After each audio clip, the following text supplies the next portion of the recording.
ఒక్కసారి కొమ్మూరి గోల్డ్ కి కాల్ చేయండి. తాకట్లో ఉన్న మీ బంగారాన్ని విడిపించి మార్కెట్ ప్రైస్ కి వాళ్ళు కొనుక్కుని మిగతా డబ్బులు మీకు ఇచ్చేస్తారు. హాయ్, వెల్కమ్ టు మనం టీవీ. మన టీవీ ఉంది మన కోసం. తెలంగాణలో ఫోన్ ట్యాపింగ్ కేసు దర్యాప్తు కొలిక్కి వచ్చిందా? ఫైనల్ ఛార్జ్ షీట్లో బీఆర్ఎస్ నేతల పేర్లు ఉండబోతున్నాయా? గులాబీ ముఖ్యులు సహా కనీసం 12 మందిని కోర్టు బోన్లో నిలబెట్టడానికి సిట్ సిద్ధమవుతోందా? ఆ దిశగా వినిపిస్తున్న పేర్లేవి? దాని గురించి జరుగుతున్న చర్చలేంటి? తెలంగాణ రాజకీయాలను ఒక కుదిపేసిన ఫోన్ ట్యాపింగ్ కేసు ఇప్పుడు సెకండ్ చాప్టర్లోకి ఎంటర్ అయింది. హైదరాబాద్ పంజాగుట్ట పోలీస్ స్టేషన్లో మొదలైన ఈ కేసు దర్యాప్తు గల్లీ నుంచి ఢిల్లీ దాకా ప్రకంపనలు రేపింది. సిపి సజ్జనర్ సారథ్యంలోని సిట్ బృందం ఇంచు కూడా వదలకుండా విచారణ జరిపి ఫైనల్ రిపోర్ట్ సిద్ధం చేసింది. సో గతంలో అరెస్ట్ అయిన ప్రభాకర్ రావు, ప్రణీత్ రావు, భుజంగరావు వంటి అధికారుల నోటి నుంచే అసలు విషయాల్ని రాబట్టినట్టు పోలీస్ వర్గాలు చెప్పుకుంటున్నాయి. ఓవరాల్గా చూసుకుంటే కేసు దర్యాప్తు క్లైమాక్స్కు వచ్చిందన్న ప్రచారం గట్టిగా జరుగుతుంది. అయితే ఇక్కడే అసలు ట్విస్ట్ ఉంది. కేవలం అధికారులకే పరిమితం అనుకున్న ఈ కేసులో ఇప్పుడు 12 మంది బీఆర్ఎస్ నేతల పేర్లు చేర్చబోతున్నట్లు సమాచారం.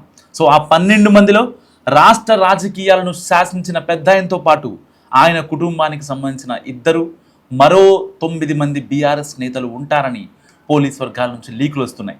జడ్జిలు, జర్నలిస్టులు, వ్యాపారవేత్తల వ్యక్తిగత సమాచారం చోరీ అయిందన్న కోణంలో దర్యాప్తు చేసిన స్పెషల్ ఇన్వెస్టిగేషన్ టీం దానికి సంబంధించే మొత్తం 12 మంది రాజకీయ నేతల పేర్లను ఫైనల్ ఛార్జ్ షీట్లో చేర్చబోతున్నట్టు తెలుస్తోంది. ఆ 12 మంది కోర్టు బోను ఎక్కడానికి సిద్ధం కావాలన్న ప్రచారంతో తెలంగాణ రాజకీయ వర్గాల్లో పొలిటికల్ ప్రకంపనలు పుడుతున్నాయి. మొత్తంగా 1300 ఫోన్లను ట్యాపింగ్ చేశారని, ఇందులో అప్పటి ప్రతిపక్ష నేతలతో పాటు సొంత పార్టీ నాయకులు, హైకోర్టు జడ్జిలు, బడా వ్యాపారవేత్తలు కూడా ఉన్నారన్న విషయాన్ని ఛార్జ్షీట్లో పొందుపరిచారు. సో ట్యాపింగ్తో పాటు బెదిరింపులతో వసూళ్లకు పాల్పడ్డారన్న ఆరోపణల్ని కూడా దర్యాప్తు టీం పరిగణలో తీసుకుంది. సో ఇందుకు సంబంధించిన టెక్నికల్ డేటాను చెరిపేసిన రికవరీ చేయగలిగిన పోలీసులు ఆ సమాచారాన్ని సైతం ఛార్జ్షీట్లో పెట్టారు.